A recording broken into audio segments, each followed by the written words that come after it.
चाहे आप railway, SSC या किसी भी स्टेट लेवल एग्जाम की तैयारी करते हो तो ये वीडियो आपके लिए बहुत ही ज्यादा इम्पोर्टेंट होने वाला है। हमने इस लेक्चर में मॉडर्न हिस्ट्री यानी कि आधुनिक इतिहास के रिवोल्ट ऑफ 1857 से जितने भी इम्पोर्टेंट क्वेश्चंस बनते हैं जो आपकी एग्जाम में पूछे जाते हैं वो सारे के सारे क्वेश्चन हमने यहाँ पे कवर किया है। तो चलिए फिर क्विज को स्टार्ट करते हैं, जिसमें पहला क्वेश्चन है the first war of independence 1857 started from. प्रथम स्वतंत्रता संग्राम 1857 कहां से शुरू हुआ था? तो ये शुरू हुआ था ऑप्शन सी मेरठ से। Option C Meerut. ये revolt British East India Company के अगेंस्ट था जो करीब करीब 1.5 साल चला था और इसकी शुरुआत 10 मई 1857 से हुई थी मेरठ में। और इस रिवोल्ट के और भी कई नाम हैं, जैसे कि पहला है सिपोई म्यूटिनी, दूसरा इसे कहते हैं द इंडियन म्यूटिनी, वहीं तीसरा कहते हैं द ग्रेट रेबिलियन, चौथा द रिवोल्ट ऑफ 1857, पांचवा है द इंडियन इंसरेक्शन, वहीं जो आखिरी और छठा है वो है the first war of independence. तो अब चलते हैं दूसरे क्वेश्चन की तरफ।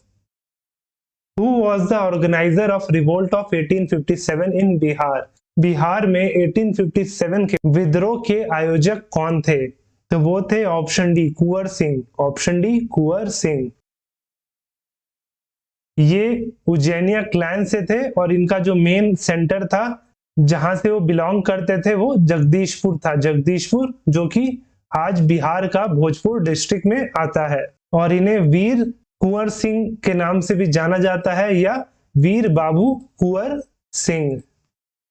During the 1857 uprising who among the following took up the leadership at Faizabad? 1857 के विद्रोह के दौरान निम्नलिखित में से किसने फैजाबाद में नेतृत्व संभाला था? तो फैजाबाद में संभाला था ऑप्शन बी मौलवी अहमदुल्ला। मौलवी अहमदुल्ला। और इन्हें मौलवी ऑफ फैजाबाद भी कहा जाता था। और एक इंपॉर्टेंट क्वेश्चन है जो आपके एग्जाम में पूछ सकता है कि किस फ्रीडम फाइटर को लाइट हाउस ऑफ रेबिलियन कहते हैं? तो वो कहते हैं मौलवी अहमदुल्ला को। The Indian Mutiny began from Meerut on 10th May 1857 and ended in dash. भारतीय विद्रोह 10 मई 1857 को मेरठ से शुरू हुआ और डैश में समाप्त हुआ।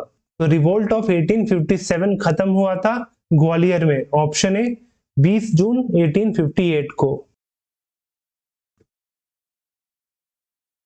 Who was Mughal emperor during the revolt of 1857? 1857 के विद्रोह के दौरान मुगल सम्राट कौन था? तो वो थे ऑप्शन सी बहादुर शाह द्वितीय। Option C Bahadur Shah 2। ये 20वें और आखिरी मुगल एम्परर थे और वो भी बस नाम मात्र के ये मुगल एम्परर थे। और इनका जो अथॉरिटी था वो सिर्फ और सिर्फ ओल्ड दिल्ली जो कि शाहजहानाबाद ही तक सीमित रह गया था और इसके बाद तो टोटली खत्म हो गया था जब इन्हें रिवोल्ट के खत्म होने के बाद रंगून भेज दिया गया था। Symbol of 1857 independence struggle was 1857 के स्वतंत्रता संग्राम का प्रतीक था। तो क्या था? तो वो था option a lotus and bread. Option a lotus and bread यानी कि कमल या रोटी जिसे आप चपाती कहते हैं। Where is the birth place of Maharani Lakshmibai? महारानी लक्ष्मीबाई का जन्म स्थान कहाँ है? तो वो है ऑप्शन सी वाराणसी में। Option C Varanasi. इनका जन्म 19 नवंबर को बनारस में हुआ था इन करहड़े ब्राह्मण फैमिली में और तब इनका नाम मणिकर्णिका तांबे था और वही इनके पिताजी का नाम था मोरपंत तांबे। मोरपंत तांबे। और इसके साथ साथ वो महाराजा गंगाधर राव जी की पत्नी भी थी और वहीं 1843 से लेकर 53 तक ये झांसी की महारानी रही और इन्होंने जो अंग्रेजों के खिलाफ लड़ा तो वहीं से इन्हें झांसी की रानी का उपाधि मिला। Who among the following was the leader of the revolt during 1857 at Bareilly? निम्नलिखित में से कौन बरेली में 1857 के विद्रोह का नेता था? तो वो थे option A Khan Bahadur. Option A Khan Bahadur. Maharani Lakshmibai had combated in the last battle against whom? Maharani Lakshmibai ने अंतिम युद्ध किसके विरुद्ध लड़ा था? तो लड़ा था ऑप्शन ए ह्यूज रोज के against, option A Hugh Rose. The revolutionary women who led the revolution of 1857 in Awadh was. Awadh में 1857 की क्रांति का नेतृत्व करने वाली क्रांतिकारी महिला थी, तो वो थी option D Begum Hazrat Mahal, option D Begum Hazrat Mahal. Begum Hazrat Mahal, जिन्हें बेगम ऑफ अवध भी कहा जाता है, वो सेकंड वाइफ थी नवाब ऑफ अवध वाजिद अली शाह की, और इन्होंने भी 1857 के इस क्रांति में बढ़ चढ़ के भाग लिया। The largest number of soldiers participated in the struggle of 1857 came from. 1857 के संघर्ष में सबसे अधिक संख्या में सैनिकों ने भाग लिया था, तो वो थे ऑप्शन बी अवध के सैनिकों ने सबसे ज्यादा संख्या में भाग लिया था। ऑप्शन बी इसका सही आंसर है। Who amongst the following was the leader of 1857 uprising at Allahabad? निम्नलिखित में से कौन इलाहाबाद में 1857 के विद्रोह का नेता था? तो जो इलाहाबाद से इस क्रांति के नेता थे वो थे ऑप्शन डी मौलवी लियाकत अली, मौलवी लियाकत अली, और जो इलाहाबाद है वो अब प्रयागराज कहलाता है। Who was commander in chief of Nana Saheb? Nana Saheb के सेनापति कौन थे? तो वो थे option C Tantia Tope, Tantia Tope. The real name of which one of the following leaders of the 1857 was Ramchandra Panduranga? 1857 के निम्नलिखित नेताओं में से किसका एक वास्तविक नाम रामचंद्र पांडुरंग था? तो वो थे option B Tantia Tope, option B Tantia Tope. इनका जन्म नासिक के पास योला में हुआ था और उनका नाम था रामचंद्र पांडुरंगा यावलकर। उसके बाद उन्होंने तांतिया तोपे रखा, जिसमें जो टाइटल था तोपे उसका मतलब होता है कमांडिंग ऑफिसर, वहीं उनका जो पहला नाम था तांतिया उसका मतलब होता है जनरल। तांतिया तोपे यानी कि general commanding officer. When did Queen Victoria declare the taking over of Indian administration under British Crown? महारानी विक्टोरिया ने ब्रिटिश ताज के अधीन भारतीय प्रशासन को अपने हाथ में लेने की घोषणा कब की? तो वो की थी 1 नवंबर 1858 को, ऑप्शन ए 1 नवंबर 1858।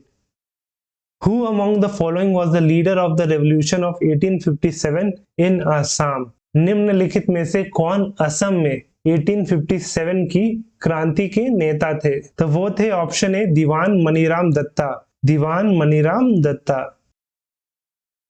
मनीराम दत्ता बरुआ या मनीराम दीवान वो पहले इंसान थे जिन्होंने असम में चाय का बागान यानी कि टी गार्डन लगाया था, और वहां पे उन्हें कलिता राजा यानी कि किंग ऑफ कलिता कास्ट के नाम से भी उन्हें पुकारा जाता था। The revolt of 1857 was witnessed by which poet? 1857 का विद्रोह किस कवि ने देखा था? तो वो देखा था ऑप्शन सी मिर्जा गालिब ने, option C Mirza Ghalib. Which one of the following territories was not affected by revolt of 1857? निम्नलिखित में से कौन सा क्षेत्र 1857 के विद्रोह से प्रभावित नहीं हुआ था? तो जो प्रभावित नहीं था वो था option B Chittor, option B Chittor. Who was the Governor General of India during the revolt of 1857? 1857 के विद्रोह के दौरान भारत का गवर्नर जनरल कौन था? तो वो थे option C Lord Canning, option C Lord Canning.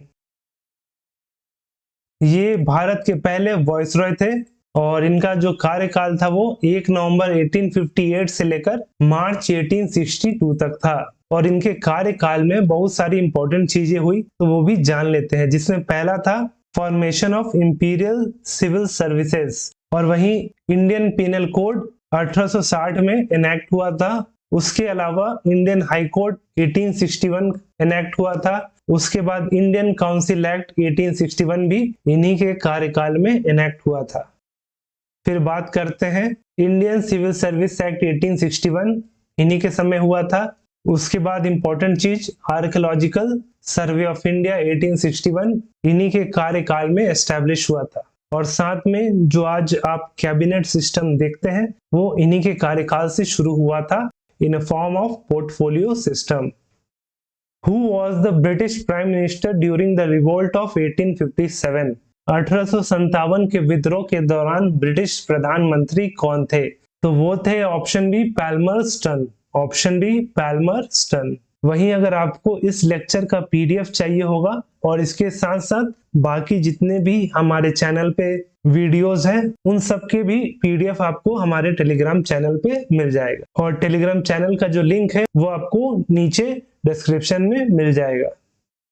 Modern historian who called the revolt of 1857 as the first independence war was, आधुनिक इतिहासकार जिन्होंने 1857 के विद्रोह को प्रथम स्वतंत्रता संग्राम कहा था, तो ये कहा था option C VD Savarkar, option C Vinayak Damodar Savarkar.